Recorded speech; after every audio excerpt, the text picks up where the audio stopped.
Bonjour et bienvenue dans cette deuxième vidéo où nous allons mettre en place notre environnement de développement. Donc, on va commencer par l'installation de Python et l'installation de VS Code, donc ce qui sera notre éditeur de code. Et puis, on va finir avec une introduction sur VirtualEnv. Alors, sans plus tarder, on commence directement. Pour- Alors, pour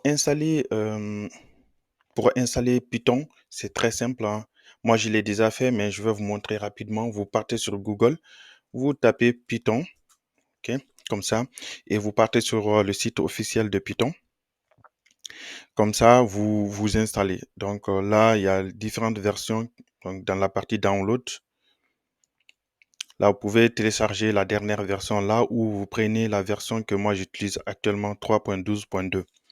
Donc, c'est à vous de voir. Vous téléchargez suivant jusqu'à l'installation.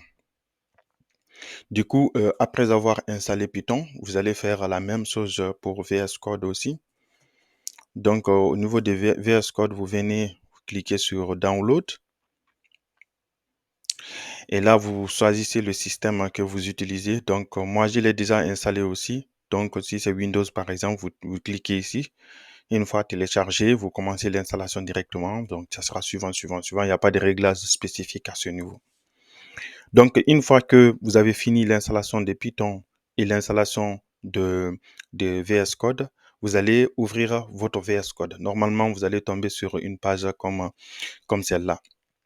Du coup, on va commencer d'abord par installer une extension principale qui va nous aider vraiment dans le code. Il va corriger, souligner quand on a des erreurs, il va nous autocompléter et ainsi de suite.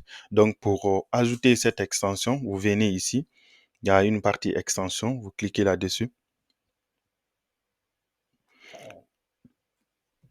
Et là, vous cherchez Python. Donc, quand vous cherchez Python, donc normalement le premier là, c'est ce qu'on a besoin. Vous cliquez dessus, vous voyez, il y a 121 millions de téléchargements. Donc, c'est l'extension la plus utilisée en Python. Donc, il permet vraiment de couvrir la quasi-totalité de ce qu'on a besoin. Du coup, vous allez juste installer. Alors, vous pouvez lire un peu tout ce qui a lien avec ça et tout. Maintenant, vous attendez que l'installation finisse. Donc, avant que l'installation ne finisse, bon, je vais vous montrer rapidement. On va parcourir VS Code. Ici, c'est là où vous allez avoir votre projet. Donc ici, nous, on n'a ouvert aucun projet d'abord. Donc ici, vous pouvez gérer les fichiers, les exports, les sauvegardes et ainsi de suite. Donc c'est comme un logiciel standard, quoi. Du coup, ici, c'est l'édition, la sélection. Donc vous pouvez être amené à utiliser la partie commande des palettes là. Donc il y a un certain nombre de choses si vous voulez faire euh, sur VS Code. Vous cherchez des tutos sur Internet, par exemple, on va vous dire d'ouvrir la palette de commandes. Donc, vous ouvrez ça et vous allez taper, il y a différentes choses. Moi, par exemple, j'utilise Reload Windows là plus souvent.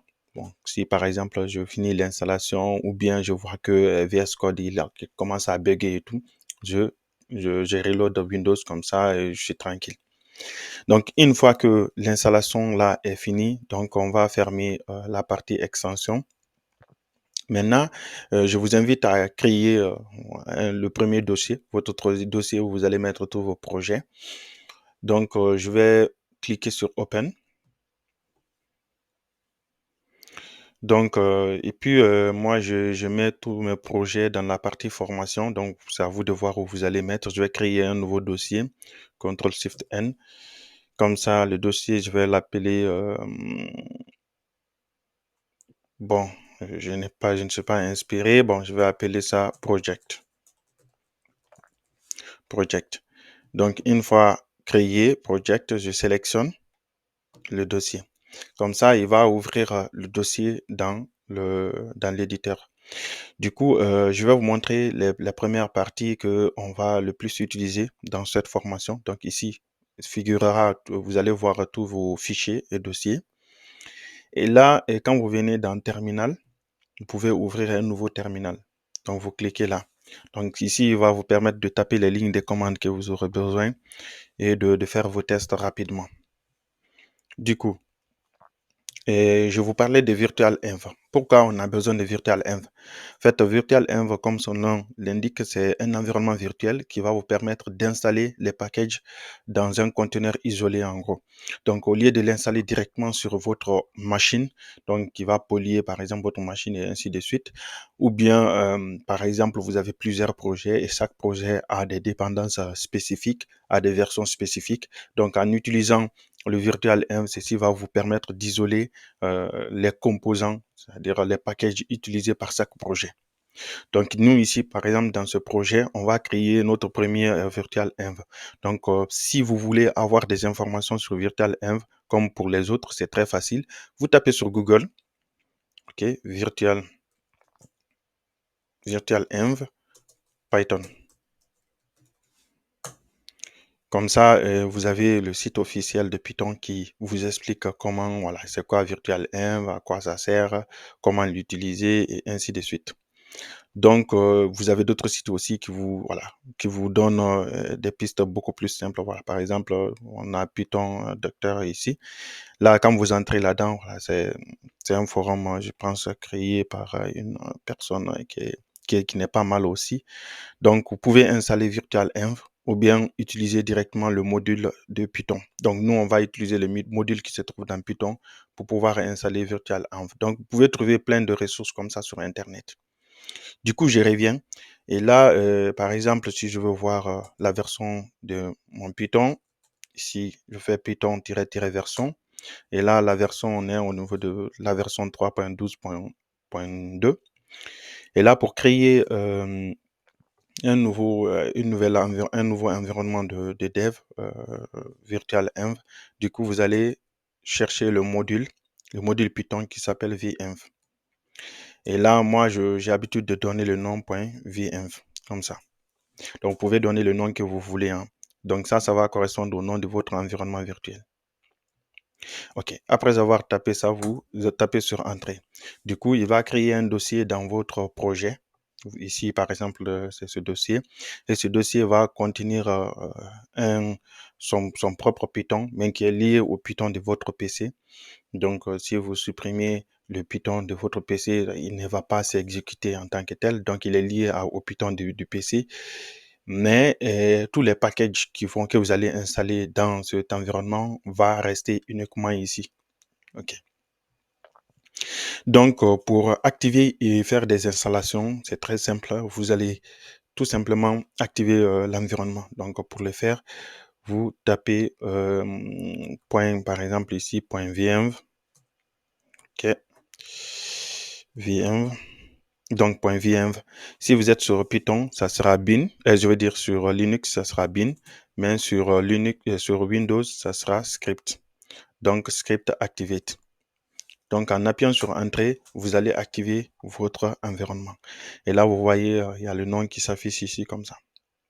Cela veut dire toutes les installations et les exécutions que vous allez faire vont être faites dans cet environnement virtuel qui est là. Donc, c'est très important voilà, de comprendre cela.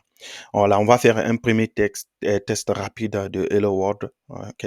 Je mets ici, par exemple, je crée un dossier que je vais appeler main.py. Donc, ici, c'est le nom de tous les fichiers qui seront exécutés en Python. L'extension, c'est .py. Du coup, on va faire juste un Hello World et on limite la vidéo ici. Comme ça, on va faire des capsules de vidéos qui sont courtes et les prochaines vidéos, on va vraiment commencer à coder. Donc, pour afficher, par exemple, Hello World, vous allez faire print comme cela. On va dire Hello World. Donc, comme ça, print là, il va permettre d'afficher juste ça. Donc, vous pouvez faire enregistrer. Donc, je fais CTRL S. Pour exécuter cette ligne de commande, vous avez deux méthodes. Vous pouvez utiliser directement l'icône qui est affichée ici. Vous cliquez dessus et vous faites Run File. Donc, une fois que vous appuyez dessus, il va ouvrir un terminal et il va exécuter pour vous. Mais si vous voulez, vous voyez, il a exécuté Il a exécuté le script ici. Mais si vous voulez lancer dans votre propre et avoir le contrôle comme ça se doit sur dans votre propre terminal, vous allez juste faire Python et vous mettez le nom du fichier. Donc, j'ai appuyé sur Tab pour autocompléter.